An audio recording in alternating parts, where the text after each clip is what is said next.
जय जिनेन्द्र। नमो अरिहन्ताणं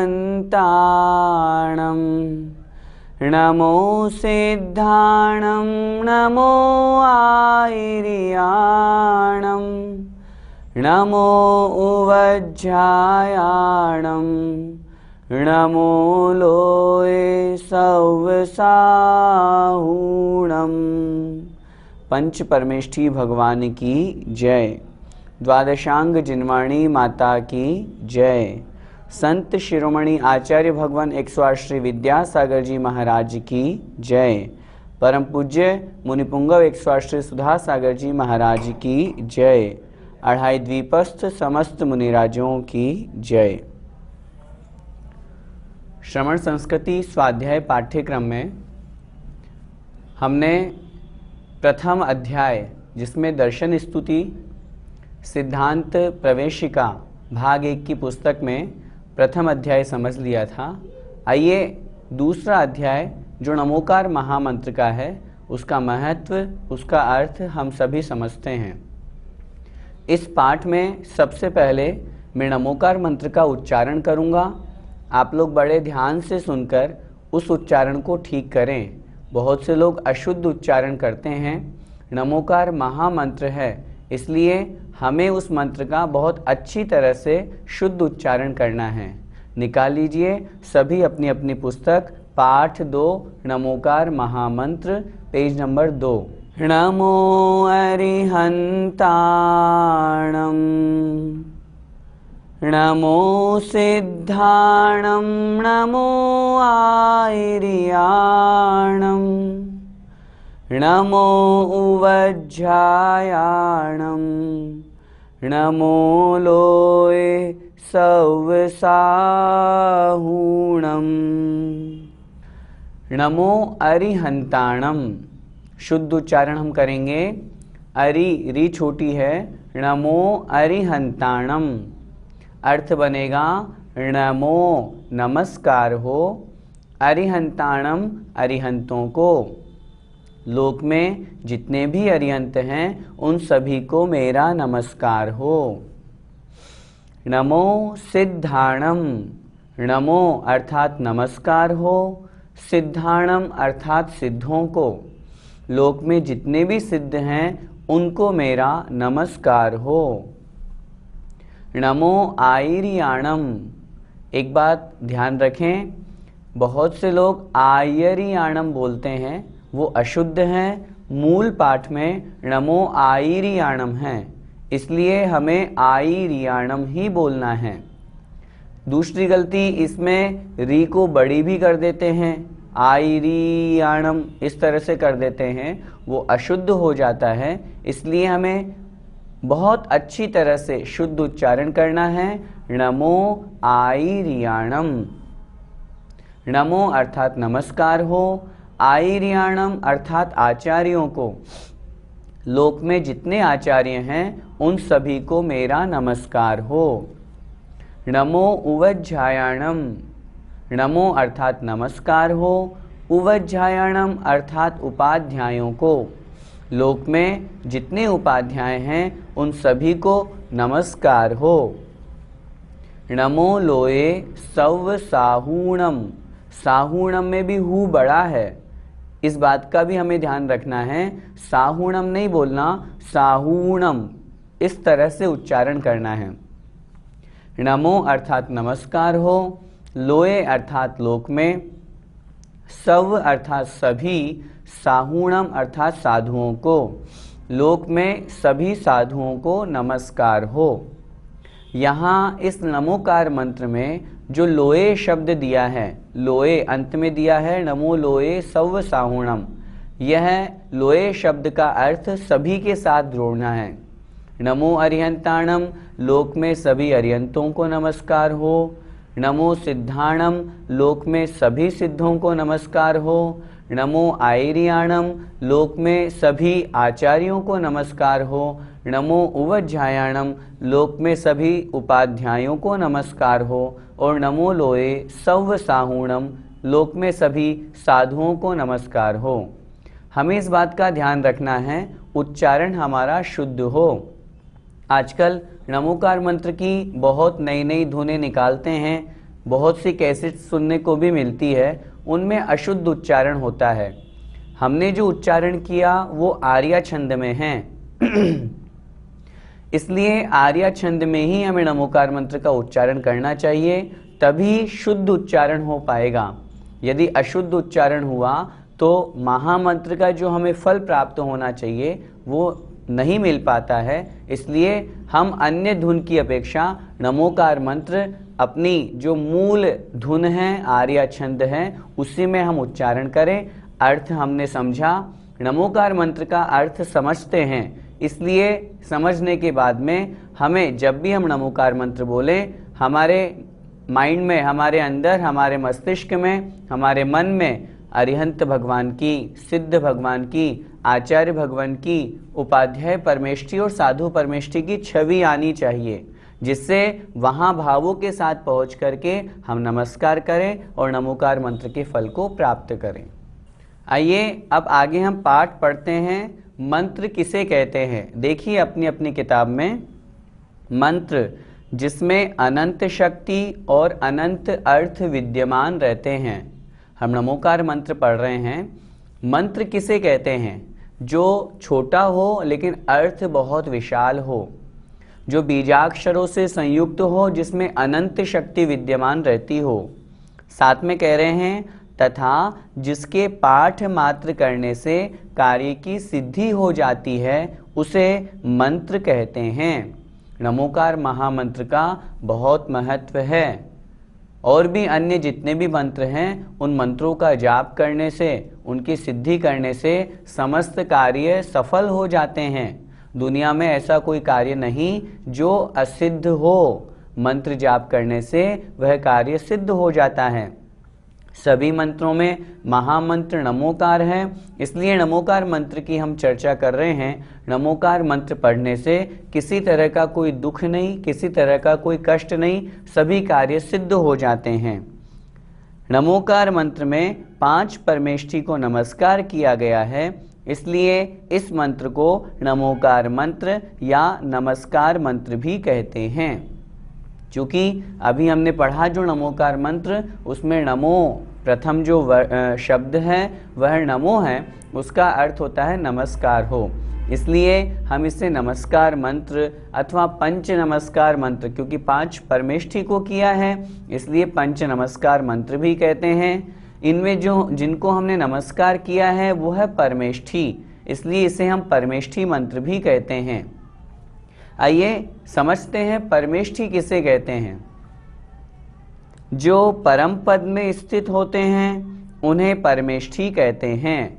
परम पद, परम अर्थात सर्वोत्कृष्ट, महान, जो त्रिलोक पूज्य हो, जो तीनों लोकों में जो देवतागण, मनुष्य, चक्रवर्ती सभी जिनके चरणों में शीश झुकाते हों, उन्हें हम कहते हैं परम पद।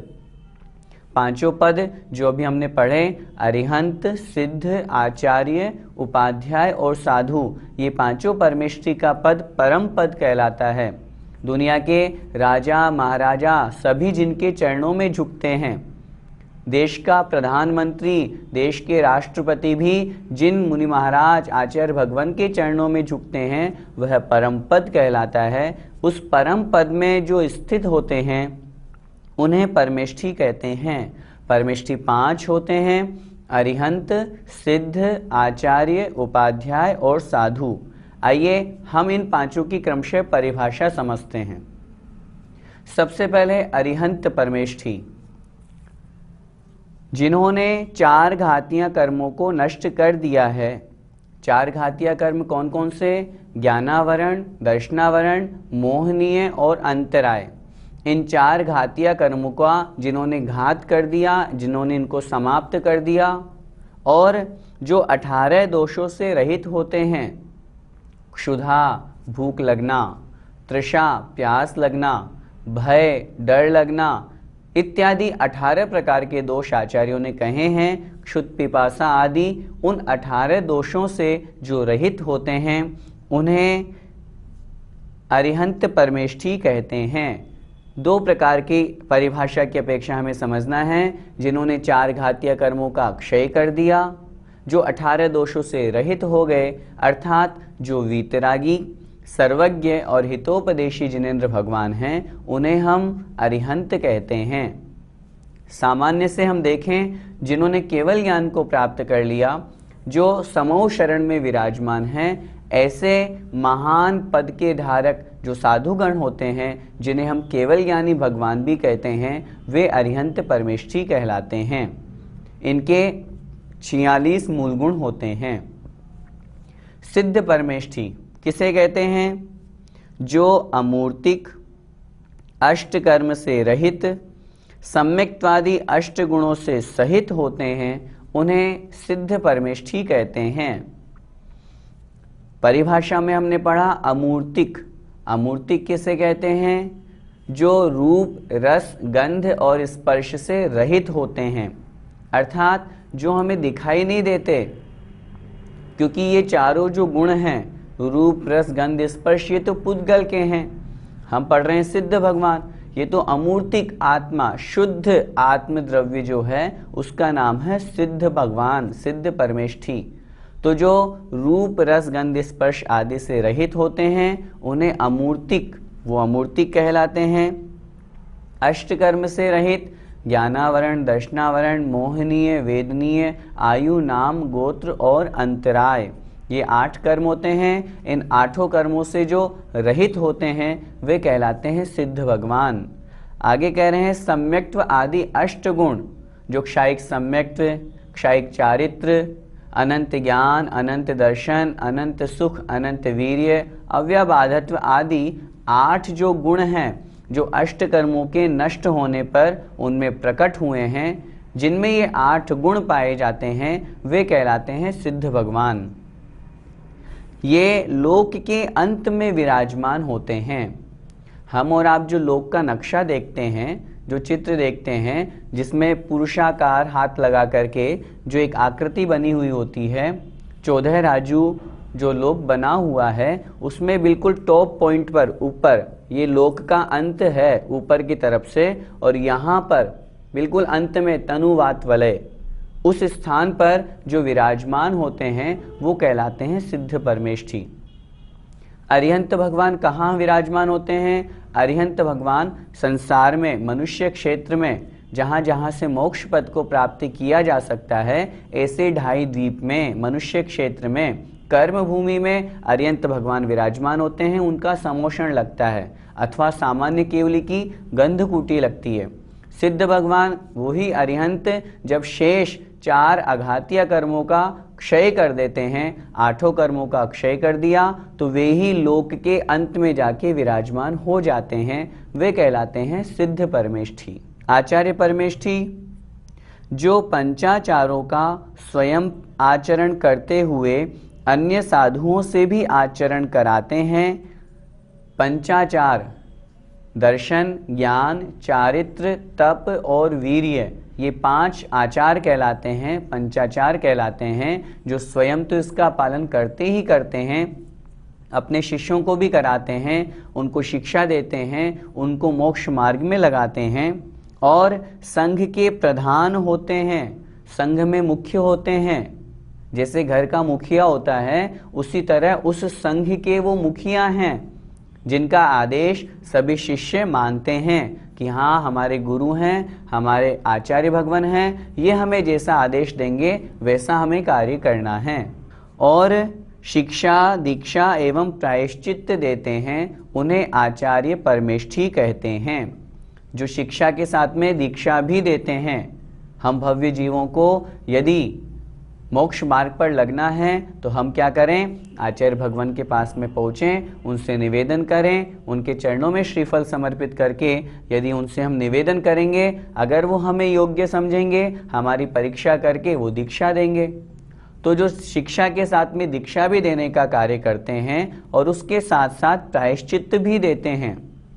यदि शिष्य के द्वारा अथवा किसी के द्वारा कोई भूल हो जाए, जाने में अनजाने में कोई गलती हो जाए, तो वो गुरु के समक्ष जाकर के अपना पूरा पाप, पूरा दोष निवेदन करें, कहे भगवान मुझसे ऐसी गलती हो गई, आचार्य महाराज शास्त्रानुसार अपनी सूझबूझ से उसको योग्य प्रायश्चित देते हैं। तो ये शिक्षा, दीक्षा और प्रायश्चित आदि देने का अधिकार आचार्य भगवान को है। जो इन सब गुणों से मंडित सुशोभित होते हैं वे आचार्य परमेष्ठी कहलाते हैं। हमने पढ़ा था अरिहंत भगवान के 46 मूल गुण होते हैं, सिद्ध भगवान के 8 मूल गुण होते हैं, आचार्य भगवान के 36 मूल गुण होते हैं। आइए उपाध्याय परमेष्ठी, जो संघ में रहकर संघस्थ शिष्यों को शास्त्रों का अध्ययन कराते हैं उन्हें उपाध्याय परमेष्ठी कहते हैं। आचार्य महाराज ने संघ में एक मुनि महाराज को आदेश दिया कि आप रहो और आप सभी शिष्यों को पढ़ाओ। उनका ज्ञान का क्षयोक्षम अच्छा था, तो आचार्य महाराज की आज्ञानुसार जो अपने शिष्य को उपाध्याय पद दे देते हैं और फिर वो संघ में ही रहकर अन्य स्थान पर नहीं जाना, अपने ही संघ के अन्य शिष्यों को पढ़ाने के लिए किसी एक योग्य शिष्य को निर्धारित करके उनको उपाध्याय पद दे देते हैं। वे संघ में ही रहकर संघस्थ शिष्यों को, जो उनके संघ में हैं, ऐसे उन सभी शिष्यों को जो पढ़ाने का कार्य करते हैं उन्हें उपाध्याय परमेष्ठी कहते हैं।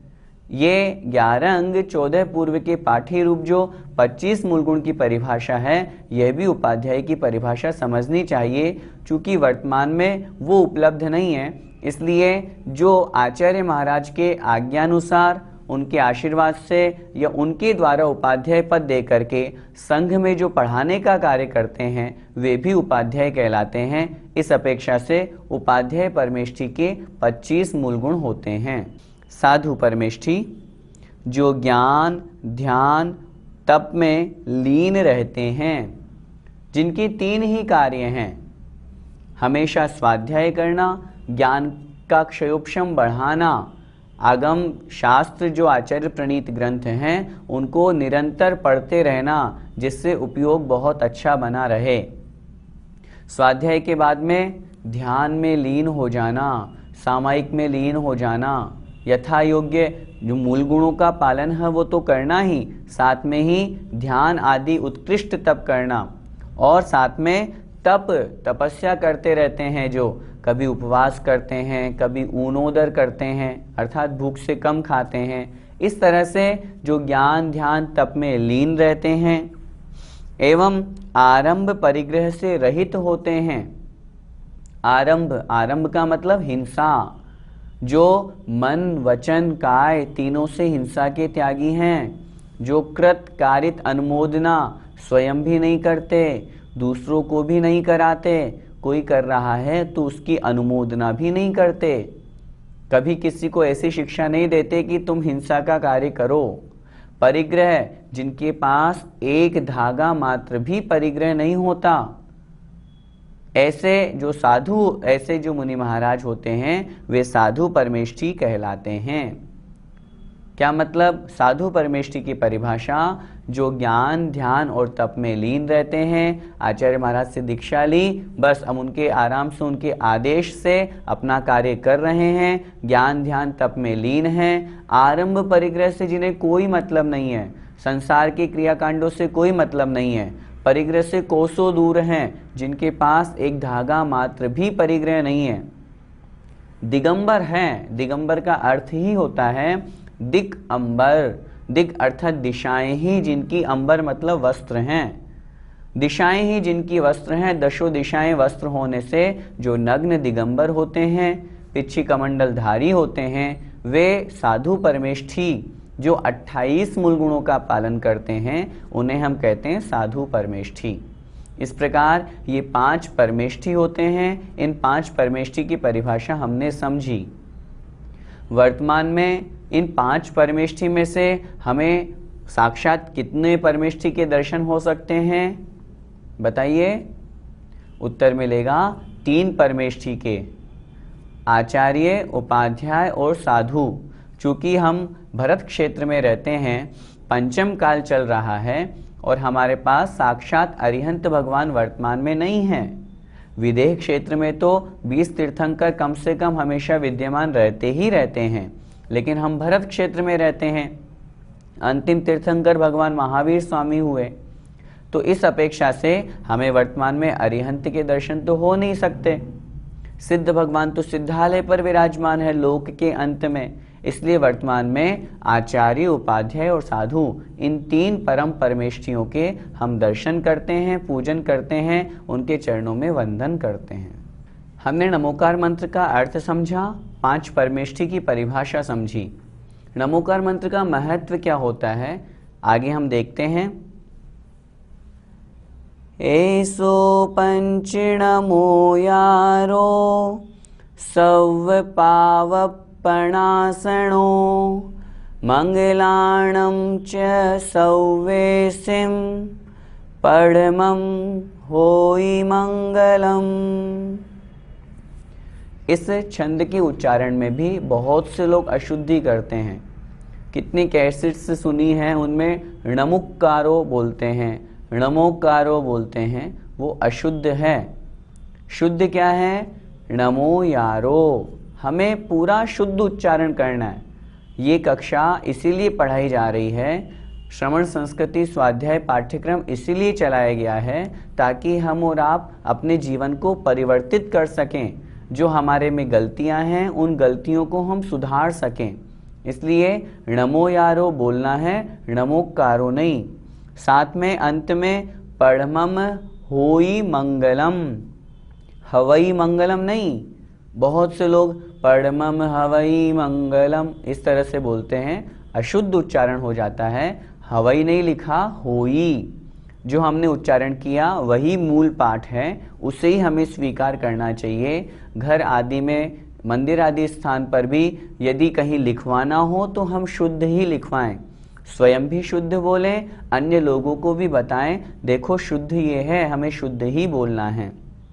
इसका अर्थ ऐसो पंच नमो यारो, किताब में देखें। ऐसो मतलब यह है, पंच मतलब 5, नमो यारो नमस्कार, यह पंच नमस्कार मंत्र। सव मतलब सभी, पावपणासनो पापों का नाश करने वाला है। यह पंच नमस्कार मंत्र सभी पापों का नाश करने वाला है। मंगलाणम च मतलब और, मंगलाणम मंगलों में, मंगल अर्थात शुभ कार्य, अच्छे कार्य, धार्मिक कार्य अथवा जो हमारे जीवन में मंगल करते हों, ऐसे उन सभी मंगलों में, सव्वेसिम अर्थात सभी में, सव्वेसिम मंगलाणम अर्थात सभी मंगलों में, परमम प्रथमम पहला, होई मतलब होता है, मंगलम अर्थात मंगल, यह सभी मंगलों में पहला मंगल होता है। पूरा अर्थ देखें। यह पंच नमस्कार मंत्र सभी पापों का नाश करने वाला है और सभी मंगलों में पहला मंगल होता है। नमोकार मंत्र का बड़ा महत्व है। हम इस महत्व को बहुत अच्छी तरह से समझें, क्योंकि इस नमोकार मंत्र में अनंत शक्ति विद्यमान है। इस नमोकार मंत्र का अर्थ, महत्व, इसके पश्चात देखें अर्थ। यह पंच नमस्कार मंत्र सब पापों को नष्ट करने वाला है और सब मंगलों में पहला मंगल है। इस मंत्र को पंच परमेष्ठी मंत्र, अनादि मूल मंत्र, अनादि निधन मंत्र, महामंत्र, अपराजित मंत्र, नमस्कार मंत्र, मूल मंत्र, मंत्रराज आदि नामों से जाना जाता है। एक एक का हम अर्थ समझें। पंच परमेष्ठी, जिसमें पांचों परमेष्ठियों को नमस्कार किया, पांचों परमेष्ठियों का नाम लिया, इसलिए इसे हम पंच परमेष्ठी मंत्र भी कहते हैं। अनादि मूल मंत्र, अनादि काल से चला आ रहा है। नमोकार मंत्र की विशेषता क्या? इसे किसी ने बनाया नहीं है, ये अनादि काल से है, अनंत काल तक रहेगा, ऐसा महान मंत्र है। अनादि निधन मंत्र अनादि काल से है और अनिधन है, कभी समाप्त नहीं होने वाला। काल समाप्त हो जाएगा, नया काल आएगा, लेकिन नया काल के आने से नया मंत्र नहीं आएगा। नमोकार मंत्र वही रहेगा अनादि काल से लेकर के अनंत काल तक। महामंत्र सभी मंत्रों में महान है, इसलिए इसे महामंत्र भी कहते हैं। अपराजित मंत्र, इस मंत्र को आज तक किसी ने पराजित नहीं किया, आज तक इसे कोई हरा नहीं सका। बहुत से ऐसे उदाहरण हैं जिसके द्वारा नमोकार मंत्र की जीत हुई। शुभम चक्रवर्ती का हम उदाहरण सुनते हैं। देव के कहने पर अपनी जिंदगी बचाने के लिए उसने पानी में नमोकार मंत्र लिख करके मिटा दिया, अपमान किया, उसके फल से उसे 7वें नरक में जाना पड़ा। लेकिन नमोकार मंत्र ऐसा महान मंत्र है जिसे आज तक कोई पराजित नहीं कर सका, इसलिए इसका नाम है अपराजित मंत्र। और मैं साथ में ये भी कहना चाहूँगा, जो कोई नमोकार मंत्र का सहारा लेता है वह भी जीवन में कभी पराजित होता ही नहीं, हमेशा अपराजित रहता है। नमस्कार मंत्र, इसमें नमस्कार किया है पंच परमेष्ठी को, इसलिए इसे नमस्कार मंत्र भी कहते हैं। मूल मंत्र, मूल का मतलब होता है जड़। जैसे वृक्ष की जड़ अगर मजबूत हो तो वृक्ष की स्थिति बनेगी, वृक्ष ठहर पाएगा। उसी तरह नमोकार मंत्र मूल है। सभी मंत्रों में मंत्र राज, मंत्रों का राजा है। कहते हैं नमोकार मंत्र से 84 लाख मंत्रों की उत्पत्ति हुई। अब 84 लाख में से वर्तमान में तो हमारे पास में बहुत कम है। इससे यह सिद्ध होता है कि जितने भी मंत्र हैं उन सभी मंत्रों में मूल है नमोकार मंत्र। प्रसंग है, इसलिए मैं ये और निवेदन करना चाहता हूँ, जब नमोकार मंत्र जैसी शक्ति हमारे पास में है तो फिर हम अन्य तंत्र मंत्र में क्यों पढ़ते हैं, उन चक्करों में क्यों पढ़ना। बहुत से लोग कहते हैं भैया जी ये मंत्र दे दो, ये काम नहीं हो रहा। बहुत से साधु महाराज के पास में जाकर के मंत्र तंत्र मांगते हैं।